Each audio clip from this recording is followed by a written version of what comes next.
It's Jeff. What you been playing, man? Well, I guess we can finally talk about Fallout. So Fallout 3, the review's up. The review just got shot, and it's now in stores. That's right. Today is the day for Fallout 3. My GameFly copy just hit the mail, so it's on its way. How'd you like the Fallout, dude? I like Fallout 3. Definitely. It's there's a lot to do, and it's pretty cool. There's some neat little tricks and stuff you can do that really kind of set the game apart. And if you're playing, like, it's like stuff like Fable, it's really a game about moral choices, even if those choices don't always pan out into dramatically different things on the other side of the quest that you're doing. Yeah. It's still, really about, like, how are you going to try and finish these quests. So just kind of seeing, that there are some different ways to tackle stuff. You can go non-violent and stuff like that. So even if there aren't, like, big payoffs for your moral choices on the other side, does it still feel like... It still feels like you're doing something. You're getting different dialogue. It's a matter of, like, are you going to treat this person like crap or not? Right. Like, are you going to be a jerk every time you talk to them or not? And, Are you going to just blast everybody that stands in your way to solve missions the easy way, or be the peaceful kind of good guy that smiles your way around town? Vinny is shaking his head no to that option. Smiling your way around town, being the good guy, definitely takes a lot longer and is a much more arduous process in terms of just like how much. Smile at him. Well, I mean, there's some people that you can certainly say like hey, I want to help you out with this problem, and then if your speech skill is high enough, you can kind of sweet talk them a little further. And they'll say like, "Oh, here, take a rifle with you." But if you happened once, if you shot him, could you just take the rifle? Yes. But then you'd have also like you a wouldn't whole be able town on your ass. Right? Yeah, if you were in a town, like it's exactly like Oblivion, which for better or for worse, this game is a lot like Oblivion. So the guards come running. There aren't even necessarily guards in a lot of places, but every single person is armed. It's the wasteland. Well, dude, wouldn't you be armed? Yeah, exactly. So it's just like, there was a case in this game where. I almost got screwed over really bad because the game auto-saves every time you walk through a door or change a location. So I was in Megaton, which is kind of the first big town you see in the game. And I found the armory and thought, well, how about I pick the lock on the armory and see what's inside there, which was glowing in red as if to say, this is a bad thing to do. Yeah. And I was like, well, I've been pretty good. I want to, see what's in here. What's in there is a robot who says, "Hey, you totally shouldn't be in here, and I'm going to kill you now." So I'm like, "What?" So I immediately turn around and run out the door. Of course, the robot chases me, and as soon as the game realizes that I'm being chased, every single NPC in the town starts chasing after me too. So it's like 8-10 people running after me, just shooting. So I run to my house. I have a house in Megaton. So I run there, run through the door, like thinking maybe I can get away. All the while they're shooting me, so my health has gone down to like nothing. As soon as I get through that door, the game auto-saves. Nice. So here I am auto-saved with like 10 people on my ass with no health. So it became this process of me dying over and over again. Like I would walk out the door, get killed, it would reload with me on the other side of the door. I would get killed again. So I'm like standing in front of the door to my house, just getting killed repeatedly. Like I would have enough time to run back in my house and, stand somewhere and hope that they wouldn't see me or whatever and just get killed and reload on the other side of the door again. So I probably spent like 20 minutes doing this going like, oh my God, I'm totally screwed. Because like you didn't have a save. Like my recently, last right? save was hours ago. My last hard save. It only keeps one autosave. So I finally got to a point where I like jumped on top of my bed and crouched, and for some reason the NPCs couldn't find me, and they eventually gave up chase, and everything was fine again. Oh, so they're like, where'd he go? Yeah, exactly. And then you can talk to them. They're all good again? And then everything was fine. It's the wasteland. So someone out there is going to have that experience 20 hours in, and not be able to find a place to hide. Or have, fewer health, less health, and end up just like someone is going to have that experience and be totally boned, and that's a real bummer. Because like that was something that everyone always kind of like looked at Oblivion and went, yeah, there's some really messed up stuff in this game, and this is one of them. So to see that happen again with all this time that's passed, it's a bummer. So Oblivion with guns, huh? It's totally Oblivion with guns. I really remember that about Oblivion at the time. Yeah. Like it was kind of like a warts and all sort of thing. It's like definitely. You can appreciate like the amazing scope of this game and the uniqueness of everything there is to do, but like definitely some of the mechanical issues are. And I was really able to look past a lot of that stuff in Oblivion because I mean it was how long ago? That was like two years, 2.5 years, like early 06, wasn't it? Yeah, I guess so. And so it was a lot easier to look past that stuff in the face of this, grand world and just the scope of it all. Seeing how much time has passed between between Fallout 3 and Oblivion, and seeing that it still has some of those same kind of issues, it sticks out a lot more this time. But you can still look past a lot of it. I mean, that happened to me once. If I was playing evil, I would have just gunned them all down. If I was playing good, then don't pick the lock in the first place. I guess is the lesson there.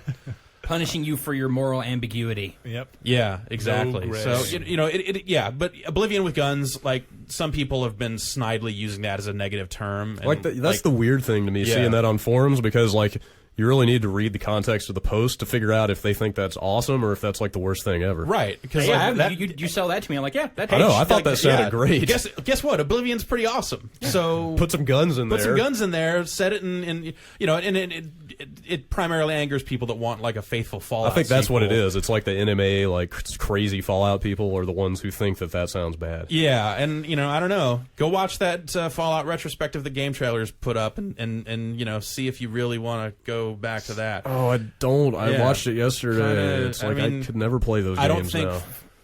I don't think that type of Fallout, at least in terms of tone and the sense of humor and all that stuff, really works now. Because you look at, especially Fallout 2 was driven by references to Monty Python and Flowers for Algernon and all this stupid crap that totally dates the game.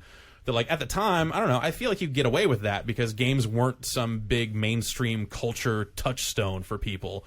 Now, I think if you built up a sense of humor based on all these really dated references or references that would eventually become dated, I think the game suffers for it. So I think it's a smart move on Bethesda's part to not go down that road. And there is still some humor in the game in terms of if you're playing evil, there's some pretty dark stuff you can do, and you get some interesting responses out of people, and you get to say some pretty ridiculous stuff. But no kid killing. Well, is that? Yeah, I mean, speaking of Oblivion, I guess you are. I mean. No, I'm speaking of Fallout 3, that there's no kid killing. Your desire to murder children? I'm saying that you can't murder children in Fallout 3. I don't know. You could know that the designer they said specifically you cannot in previous Fallout games you could totally murder kids. Right, you would get branded as such. But there is a town full of children that you find. And you cannot kill the kids. Yeah, I guess what must happen then, I don't know for sure. But any character that is completely core to the story, if you decide to turn on them and blaze them, it just says so-and-so is unconscious, like it did in Oblivion. Oh, wow. But they'll go down? They'll go down, and then they'll pop right back up. Well, you talk about, the dark things that you can take part in. Is that stuff woven into the quest structure, like the Dark Brotherhood from Oblivion, that kind of stuff? Or is it more just, picking locks and killing every NPC? I mean, there's usually a high karma and a low karma way to solve every quest. And it's, it's a matter of, the rich people in this tower don't want the evil or the actually quite nice but evil looking irradiated ghouls to live in their tower. It's it's a kind of a bigotry thing. Yeah. So it's are you going to play the up with people role and find a way for the ghouls to coexist with some of these humans? Or are you just going to do their bidding and go smoke all the ghouls? Or are you going to let the ghouls in the building so that they can ravage all of the people in there? I think that's what I would do. So those are pretty much your three choices for one of these quests. So it's stuff like that, and it doesn't always pay off in dramatic ways at the end in terms of totally reshaping the game world. A couple of side quests certainly do that, but it's really a game where you're going to get out what you're going to put in. In terms of do you really want to wander around this world and find every little side quest or not? Some people are going to throw around hour counts 100 hours of gameplay, and yeah, I guess they're technically right. You could wander around to every little location and find every little spot that you can fast travel to and try and seek out all these quests. I finished it in 25 and felt like I had a pretty complete experience. There are definitely some side quests I did not do, mainly because I didn't find them.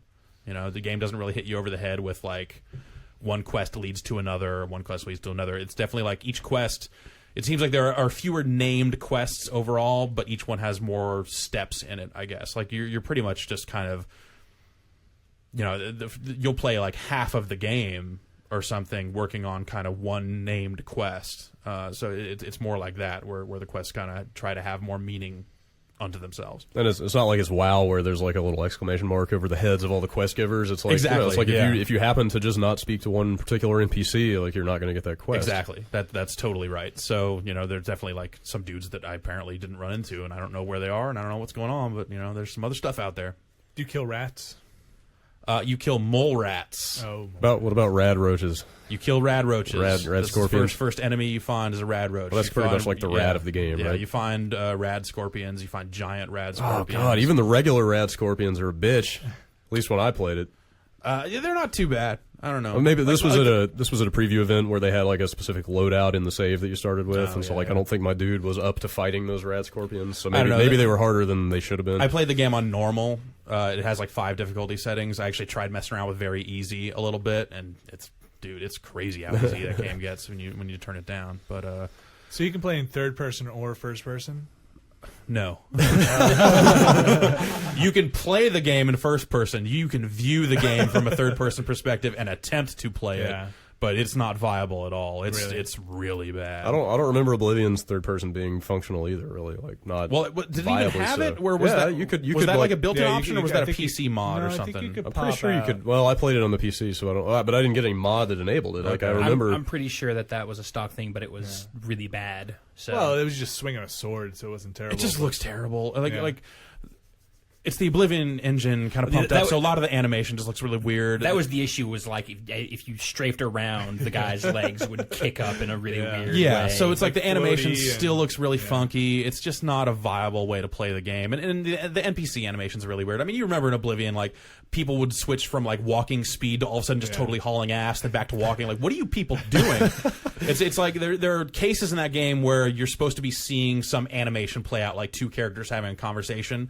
And it's like you get there before they do, Yeah. so everyone just like goes like, "Oh crap!" and like rushes into position. Like someone's like, "Places, people, places!" It's like some weird Truman Show thing or something, and stuff like that just kind of breaks the immersion, or Yeah. it just looks kind of like ass. It's a shame because this and also Oblivion before it excelled so much at like landscapes. Just like the draw distance, even like Yeah. on a technical level, Dude. but also like just the artistry in the environments. Like on a world level, it was super immersive because there was Right. so much. Yeah, sort of like veracity as soon to as it you and get out of the everything. vault and get this view of the wasteland, Yeah, like it's you can awesome. see all You the way to see the so horizon. far. Yeah. It's a little less on the PS3, but you can see like super long draw distances, and that stuff just looks great. But it being a wasteland, there's not a whole lot to do out there. I mean, I never really felt compelled to just like, I'm gonna run north. There was never that moment of like, I'm gonna try and figure out and go find some stuff. I found some buildings that, I think one of them played into a side quest I didn't do. It seemed like there were other buildings that didn't really serve too much of a purpose other than being like, here's a grocery store that I could fast travel to if I wanted to. It's got some food in it, so if I, need to get some food immediately, I could warp there, get some more stuff for my inventory, and warp back out. Right. One of the things I noticed when I played at that preview thing for like 4 hours. So I've got about 4 hours on the game, but Oblivion had endless numbers of caves and elven ruins. Those were like the Right, two things. yeah. It was like, same textures, like, they were designed differently. They were like laid out differently, but they looked the damn same everywhere you went. Like running around in Fallout, it didn't seem like there are nearly as many or even any of those like kind of generic dungeon locations. Is that true, or? 'Cause, I mean, those that's are- the impression I got, but like I said, I didn't just go wander off too much. Right. You definitely find some stuff that feels like it's just there kind of for no good It's reason. kind of like a loot farm, basically. It's just like a place to kill a bunch of enemies and Yeah, sort level of. up and like get new items and stuff. Right, yeah. So there is some of that, and you spend a lot of time in disused train tunnels, all of which look pretty much the same. The layout of them will be different from place to place. It's not like you're seeing the identical geometry or anything, but it's definitely like one train tunnel looks like another. And actually, that's actually not true. There are some cases where you see identical geometry, but it being a train station, Kinda get away with it. yeah, it's like Yeah, maybe I mean, kind of get that's- away with like, well, that's here's where the understandable. stairs would be. Right. That makes sense, I guess. So, yeah, I don't know. There's a lot of stuff about that game that I really like, but you do have to look past like a lot of Oblivion related stuff and a lot of kind of other different things to kind of see that game as being super awesome. How do you feel about the game's just kind of place in the Fallout universe in general? Like, do you feel that this is really a Fallout 3? Like, does this pick up enough stuff from the other games, or is this just kind of a new Fallout game? Well, I think it's very different in tone. It's not as different in tone as like that Brotherhood of Steel game was, where they just said like, "Here's some death metal and yeah, awesome." Like it's not like that. It definitely it fits into the universe better. I think its place in the story works, but the humor comes like the humor is very different. Like I said, it doesn't have these kind of references to weird pop culture not stuff. trying to hit you over the head with it so Yeah, much. exactly. It feels more like a modern game. Like, you know, who knows what the actual Fallout team would have gone on to do if Van Buren had become a real game, but I think if they had kind of stuck with the route that they had been keeping on, it would have been kind of hokey. Yeah. Like, I don't think a lot of that stuff would have worked. So, you know, it's a little bit more of a serious game as a result, and maybe some people will be turned off by that. And it still does, you know, it's still got Vault Boy throughout it, and, you know, you have the list of perks and stuff that, you know, have little kind of humorous drawings of Vault Boy. I don't think that stuff stands up that well. You know, it's still kind of funny and it's still kind of clever, I guess, but like BioShock did it and arguably did it better with like the Plasmid intro videos. Just the whole kind of retro-futuristic Yeah, the vibe. retro-futuristic vibe is really just kind of, it's kind of been done at this point. You know, so, Dead Space actually has a little bit of that too. Like, really? a lot of did you notice that? Like a lot of the departments, like you'll science. you'll go into like some labs Right. or the medical facility or whatever, and there'll be all these like sort of like 40s, 50s looking, like that sort of propaganda style art. You know, posters like proclaiming, you know, like the greatness of whatever, you know, technology is being created there. Like, Right. It's So all, it's like you could argue that you know, they got that from Fallout originally, and that, you know, it's just kind of spreading that influence a little wider. But, you know, regardless of the reason, it doesn't have much of an impact here in Fallout 3. So other than it kind of pushing like a little bit of a nostalgic button of just like, hey, Vault Boy. Right, like they have to have it. Yeah, and also like they have to have it. Like they there's kind of couldn't have not had it. You know? This game could have been not a Fallout game, and you would barely notice. Like the things in it that are Fallout, or it has the special system, like that's the strength, perception, endurance, you know, whatever. Charisma, intelligence, agility, luck. That you can kind of set numbers from 1 to 10 and you know, build your character that way. And then those max out at 10, really? Yeah, because they all start at 5, don't they? Well, you can lower them if you want. Oh, okay. Oh, so it's like a balancing act. Yeah. Okay. And then you have separate skills like small guns, big guns, sneak, lockpicking, science, and all this stuff will dictate. You know, lockpicking, you need to have a lockpicking skill of 50 to attempt average locks, just like in Oblivion. But you can tag certain skills to make them your primary skills, which actually just means that they get a little bit of a boost right at the start. It's not like you level up by lockpicking more quickly or anything like that. It's not like Oblivion, man, where like, you don't just jump in place to hit level that 20. was the worst. Yeah, like you just jumped everywhere you went in Oblivion until your agility hit max. Right. So it has that, and then I could have enjoyed leaping around Oblivion. Yeah, and funny, then but every time you level up, you pick a perk. So like that's pretty much, other than some of the setting stuff like starting in a vault and some of the things like that, and your Pip-Boy, like those are kind of the Fallout trappings. Everything else, they could have renamed some of that stuff and Could have gone, been like Oblivion 2020. exactly. They could have called it Elder Scrolls of the Future 2277. Elder Scrolls 40K. Yeah. I want to see that mod for the PC version. Just strip out the Fallout stuff, but keep it in the future. So what else, Jeff? I think we've kind of wrung out Fallout 3. You recommend it? It's good. I do. I mean, it seems like there's kind of a lot of. It's one of those games where I think you need to be prepared for what that game actually is, because, you know, Expectation management. Expectation management. You know, it's definitely an enjoyable game, but, you know, be prepared to deal with some kind of weird stuff. It sounds like almost. It sounds like the majority of it is stuff that was issues with Oblivion. So if you know, Right. that you're ready to deal with that stuff, jump in. You'll have a good time. And I highly recommend that you just, like, if you're trying to play a good character, then just save your game manually and do this. Sneak up behind someone, hit pickpocket, and drop a live grenade in their pants. Because they run away and go, and then they blow up, and that's awesome. You also you amped up the blood pretty well in your. There's a your bloody character. mess perk, which is, you know, kind of a staple of the Fallout series, and it makes it so whenever you do like the it's not turn-based, but you can pause and queue up some actions. The VATS system, which is, I don't know, like, that's not like the old Fallout. Like, if they're trying to, like, say, like, see, it's totally like, no, it's not. But you have AP, you have action points that you spend, and then they recharge and stuff. But Bloody Mess just makes it so whenever you kill someone, which usually I was just running up to the guys with a shotgun and hitting them with a headshot, their head comes off, their body explodes. It's worth it. Noted. Yeah. Fantastic. I'll keep that in mind. Yeah, but it's What else, man? You actually wrapped up that game a while ago for the most part. yeah. I mean, I finished it, I don't know, like a week ago or something like that, and then have been playing it as evil characters and on different platforms and doing stuff like that ever since. What did I play? I played got some Fallout 3. Started playing through some of that. That game seems really long. It seems like there's a lot of wandering. A lot of wandering around, talking to people. Whatever you make it, man. A lot of traveling. Apparently, I'm making it really long because I played for a couple of hours and I'm still just talking to dudes in the first town, like still just kind of exploring. I found a school. There was raiders in it, and then I went to Megaton, and that's where I've been for days and days and days. Are you going to use the fast travel?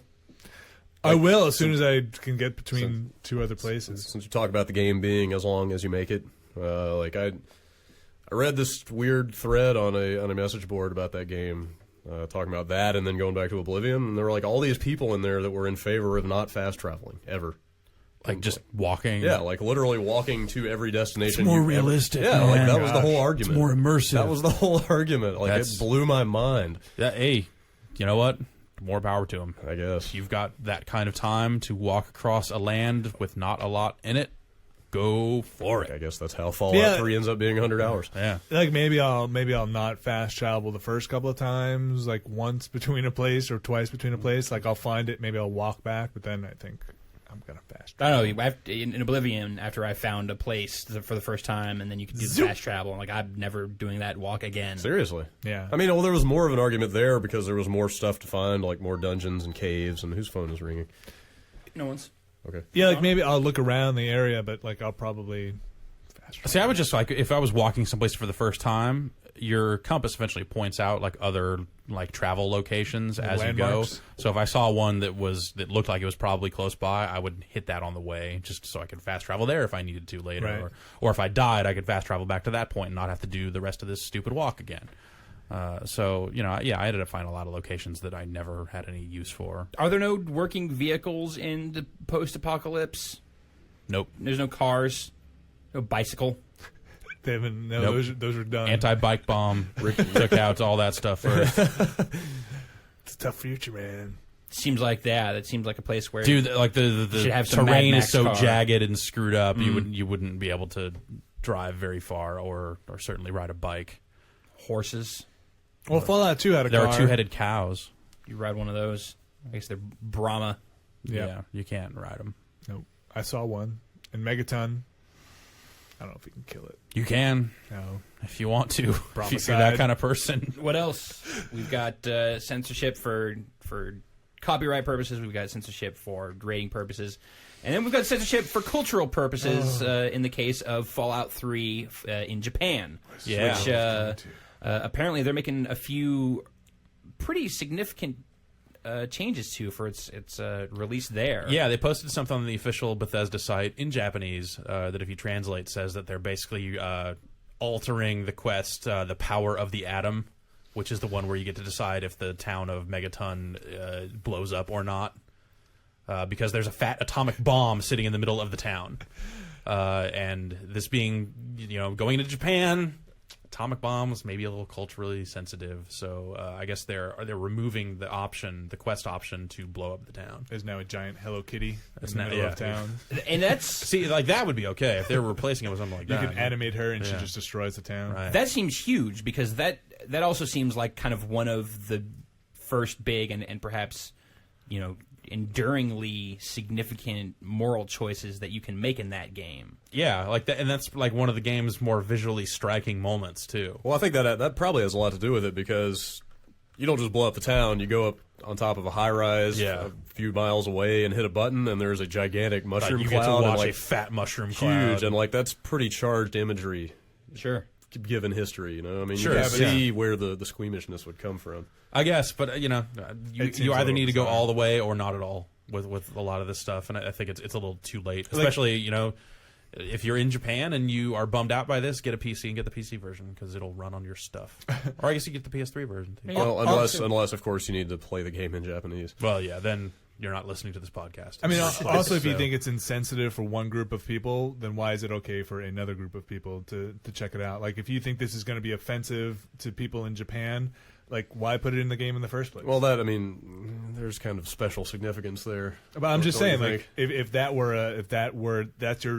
your mindset and your thought, like, oh, we got to take it out. Like, dude, I'm doing it and it's okay. I'm blowing up people with nuclear weapons. Like, yeah, if you're different embarrassed to show it to certain parts of the world, then how come? There's different standards for different regions. But I'm saying, like, it's okay for the Westerners to nuke towns, but hell yeah, it doesn't. That's doesn't a God-given right by the American flag. It should. If you read the back of the American flag, it says "blow up stuff, dude." It's cool. That's printed. It's very small type. Kotaku also speculates that the Fat Man mini nuke launcher would probably get at least a rename. Yeah, like since that also. I just feel like we're the one who dropped it. Yeah. Shouldn't it be worse for us to be continuing? No, because we didn't have it dropped on us. We dropped it on other people. That's bad. It probably had to be done though. In the grand scheme of things, let's not get into that argument here. I'm just saying the lasting significance of that to Japanese culture, I think, is far greater than it is here. I'm just saying, if you're gonna the sensitivity level of it, if you're gonna go down that road of being like, well, I think it's so abstract to us, like a nuclear bomb being dropped and decimating an area, like that's a newsreel to us. Sure. I think it holds a much different power in Japan. Call of Duty World at War in stores now. It's weird. I remember Medal of Honor Rising Sun coming out over there. Yeah, in Japan, which I guess was the first World War II shooter I can remember where you were in the Pacific Theater killing Japanese soldiers. Remember, Capcom in Japan developed 1942, a game in which you are taking on the Japanese fleet as an American pilot. Yeah. They kind of have a long, storied history of messed up games if you sit there and think about it long enough. But do you think that gets passed because it was developed by Capcom? No, I think that could have been developed by anybody. I don't know. I think that maybe it just doesn't. Maybe it isn't that big of a deal. I think maybe Bethesda is going a little too far. Well, I'm sure they feel like they need to be extra sensitive because, like you said, Vinny, that is an American company, and bringing that imagery over there, maybe they're like, all right. They probably could have put it out as is, and it would have been released. I don't know if there's some rating reason why they made this change, or if it's strictly because of cultural sensitivity. But I think because they're American, that's a factor. Well, you said Mr. Ashcraft had charted some of the response from people. Yeah. There wasn't any link to where it was coming from, but said that basically online discussion in Japan about this was largely negative. Just like why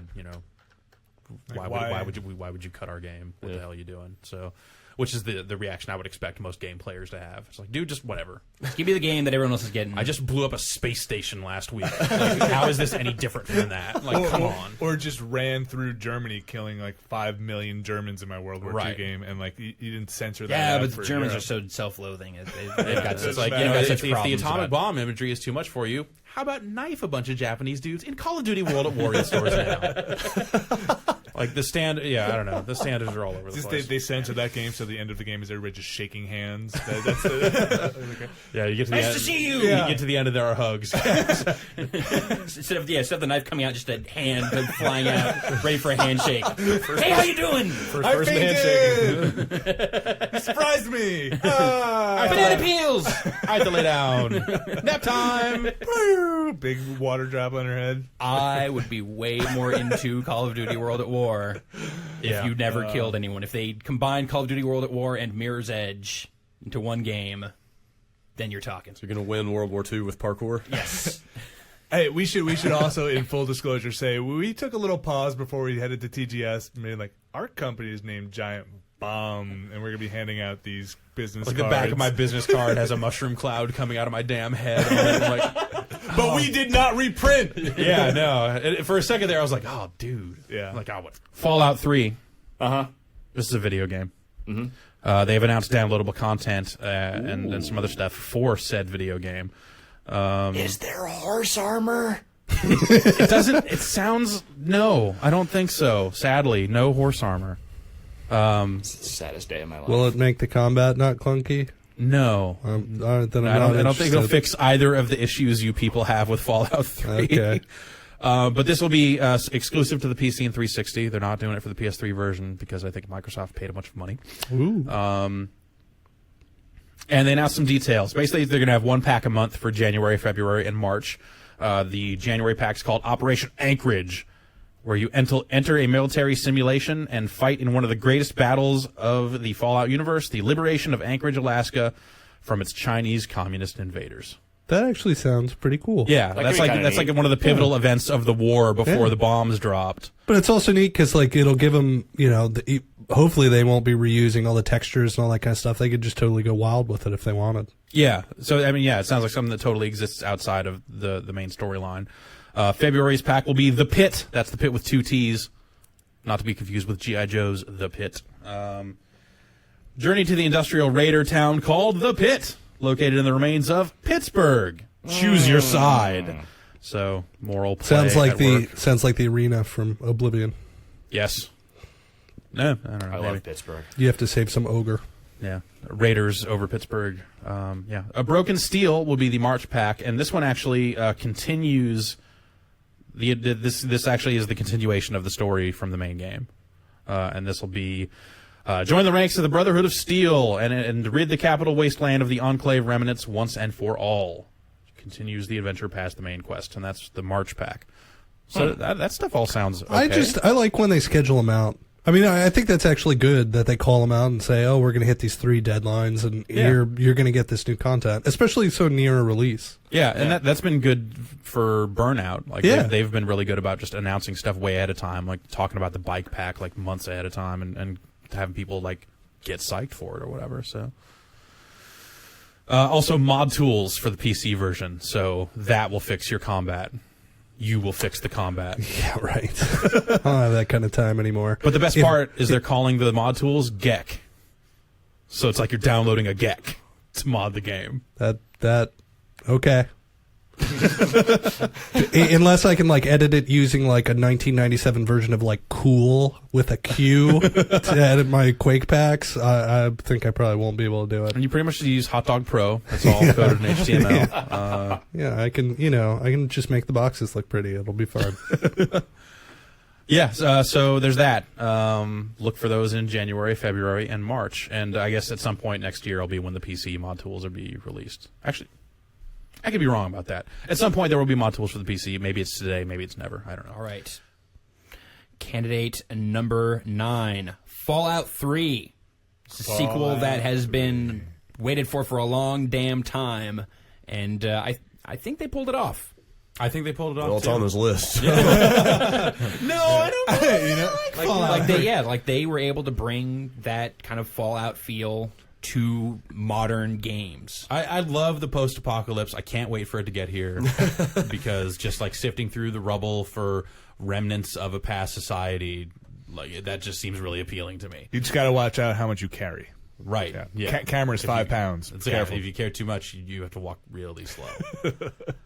Bring a cart. Yeah, and really the thing with Fallout 3 is it's the atmosphere. Just the way they set up that world, the way they it's a wasteland, y'all. And it shows. Like that was probably my biggest knock against it, but also it's its biggest asset. Is like they commit to this being a barren wasteland. And you encounter a lot of interesting people along the way, and just like get sent on some really crazy side quests, like stealing the Declaration of Independence that is being guarded by a robot. And getting down there, and it's like, well, am I gonna just blow this robot apart, or am I gonna try and outsmart him?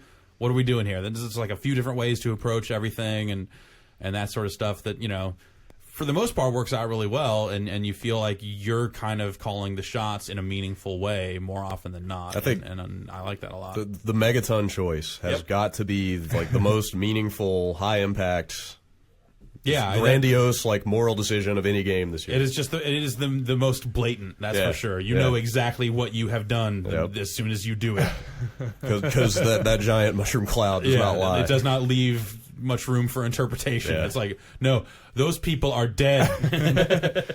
Right. The town's not there anymore. The only possible survivor is if you went and talked to Moira before doing so and starting up her side quest. She will survive, but will turn into a ghoul in the process. Oh, I hate her. I'd go back and replay that game. Well, that's also I'm a fan of just, Moira. to turn her into a ghoul. that's also such a great example of a gameplay relevant choice. Because of how it changes your path through the game depending on which way you approach it. Right. So, but even in all the steps leading up to your final decision on whether to not push the button, you have plenty of opportunities to flip it on its head and be like, agree to do it, then not do it, then agree to do it again, and just kill the dude. I loved that when you accepted the quest in your log, it would be like, okay, do it the nice way, or blow up the town. It's like I agreed to do it, and then I turned the guy in. So Yeah. That's my first time through. I was trying to play good. That seemed like the right thing to do. And I went up to that guy and accepted his quest, and then took it right to the sheriff and went, dude, I don't know what kind of town you're running here, but this guy in this weird suit wants to blow up your city. You might want to talk to him about that guy. I'll come. I'll come with you. Let's go. And then the sheriff gets shot down, and then his little son runs the town. I saved the sheriff by reloading 3 times. That game definitely makes you feel like things could go any which way. Yeah. Like, you could pull out your gun at the wrong time. You could stumble in on the wrong scenario at the wrong time in a place you're just not supposed to be and mess things up. Yep. I just wish it ended better. Well, I haven't made it towards the end yet. I mean, as It's a wasteland. as expansive as the game is, it sounds like they've got a pretty friggin' impressive run of expansions coming. Like month by month next year, there's like a pretty significant pack. Yeah, all that stuff sounds pretty interesting. And then that third one, widen or like opens up the end of the game, lets you actually keep leveling, and I think there's also some smart choices in there. Like the inventory, I was having some problems with carrying stuff because you just find a bunch of stuff and you're like, stuff weighs a lot. But then they're nice. Like ammo doesn't weigh anything, health stuff doesn't weigh anything, so it's like. Yeah, it's all junk I'm picking up. It's not like I'm making the choice between, bullets and a health pack. But I need to carry multiples of each gun so that I can repair repairs, them. man. Yep. Well, I also really like the repair stuff, too, because it's like, if you are overloaded, you repair some stuff. Yeah. And the sound it would make whenever you repair it, just that sound of duct tape being yanked off a roll was so perfect. Yeah, it's pretty good. Yeah. I do wish that I could see my dude a little bit more when I put on some heavy duty outfits. Like, it's not playable from the third person view. Like that just shouldn't even be in there. It's kind just of a silly. bummer. Yeah.